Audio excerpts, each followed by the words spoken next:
Obviously, Major Four qualifiers was where we made most of the changes. Kind of went as expected. You know, the Vegas loss, looking back on it now, you know, nobody knew how good they were going to be. So I think at the time, pretty disappointed in that loss. But now looking back, I'm like, okay, they're probably a top 6 team in the game right now. But still, I believe we should be beating them. So like, we made the change to try to push us to the next level, because like we was there when we had the old team with Dill and Reese, but we just wasn't quite there. So like we made a change to try like get a better placements and like improve our like ceiling.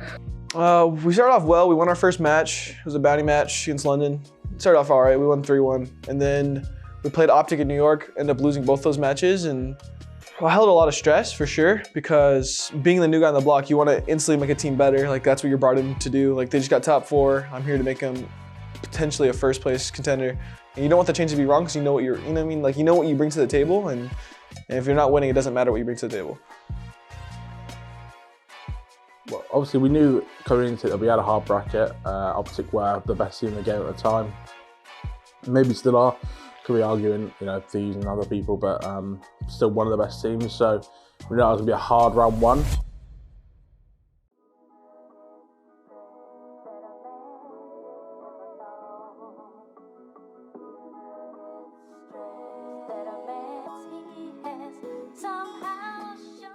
That should be the map. What do you got, Nero? You're the last man here, awaiting to back him up. The contest, a few seconds, it is done. Now you just feed Nero. You got bombed down.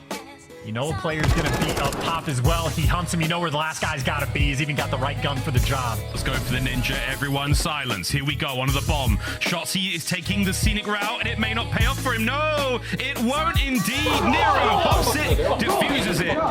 Map point, Boston breach. 2v2 now, it's a 2v1. Last man, Nero can't get it done. Optic, hold the line.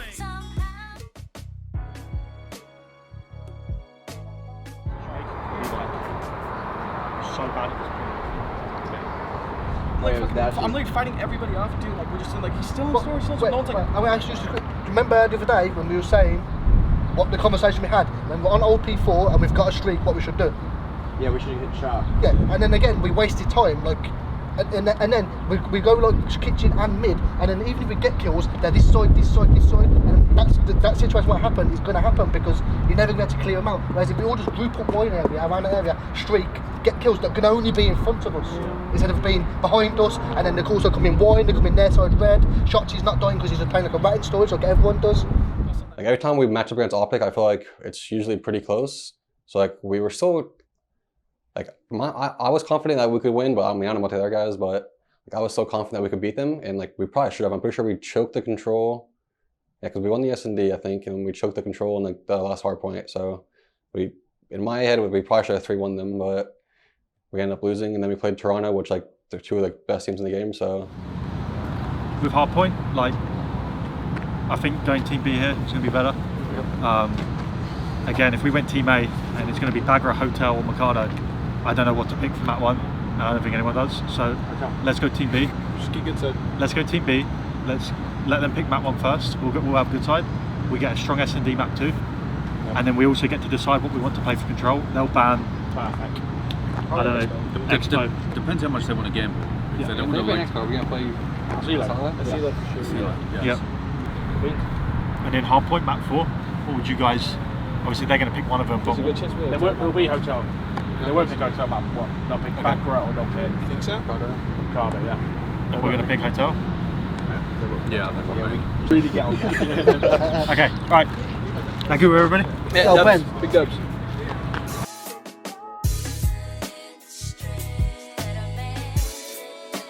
More, are we surely going to see Boston maintain competitiveness over at the bar? Go for the rotation, absolutely not. Scrappy delivering a quick triple, and that should be the game. When he was called upon, he was able to do what was needed.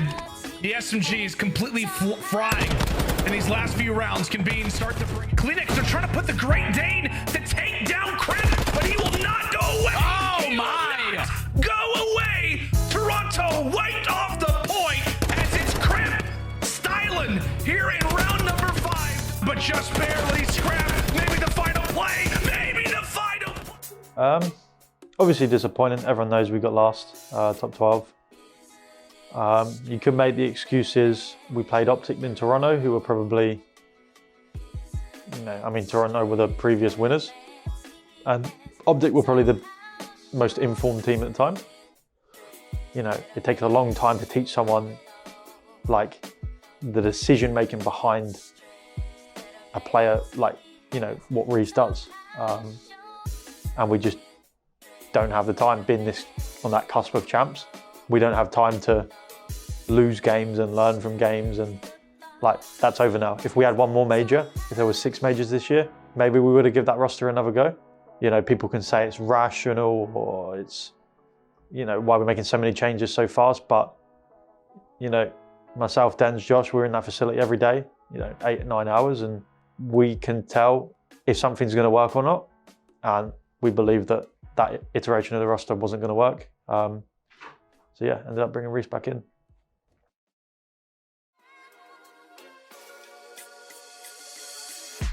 Definitely missed coming to the facility every day, because even the challenges when I started playing, just rolling out of my bed to my setup, definitely not the same feel. Like, having a routine every day is definitely nice besides rolling out of the bed, so definitely missed that part.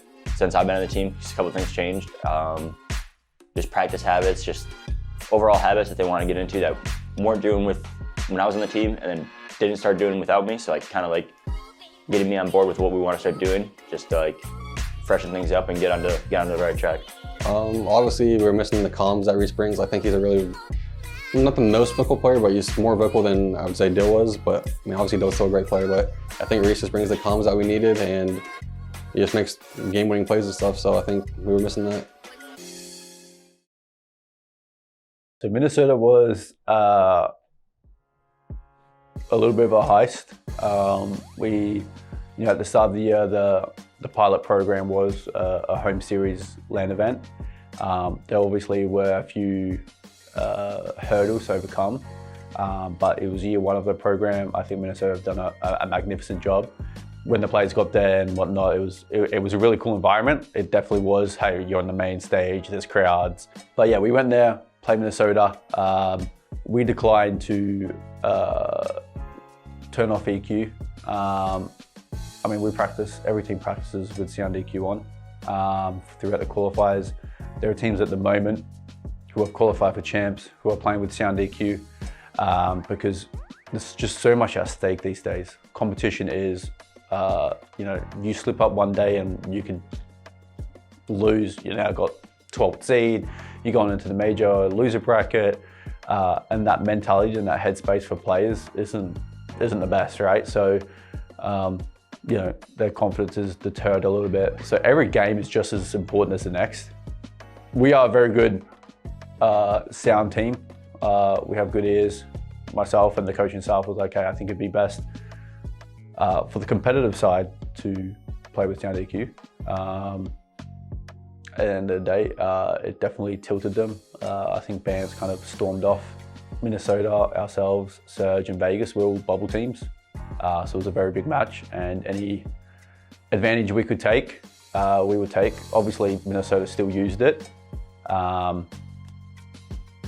it's kind of level footing, but we're better at using it. So, there were multiple reasons why we did what we did. And I stand by that. Was it wrong? Yes. Did it give us competitive advantage? Yes. And at the end of the day, that's competition. There's plenty of things in the game and what players do that is questionable and has been for a long time. So what we tell our players is, hey, there's no point complaining about it. There's no point bitching about it. There's no point saying it's cringe. Every team does it. We tell our players, get better at doing it.